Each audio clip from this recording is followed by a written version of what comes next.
మహాలక్ష్మి వాళ్ళు కిరణ్ని ఇంట్లోకి తీసుకెళ్తారు. రేవతి కిరణ్ చూసి చాలా సంతోషపడుతుంది. ఈ పొజిషనే కదా మహాలక్ష్మి గారు మీరు నన్ను ఆ రోజు అడిగింది అని కిరణ్ అంటాడు. ఇది లేదనే కదా ఆ రోజు నన్ను రేవతిని విడదీసింది. ఇప్పుడు నేను మీ సమాన హోదాలో ఉన్నాను.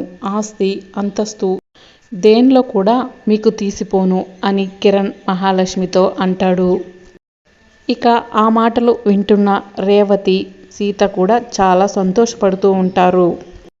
అయితే ఇప్పుడు ఎందుకు వచ్చావు అని మహాలక్ష్మి కిరణ్ని అడుగుతూ ఉంటుంది. నేను రాలేదు, సీత నన్ను రప్పించింది అని కిరణ్ మహాలక్ష్మితో అనడంతో మహాలక్ష్మి కుటుంబం అంతా షాక్ అయి సీత వైపు చూస్తారు.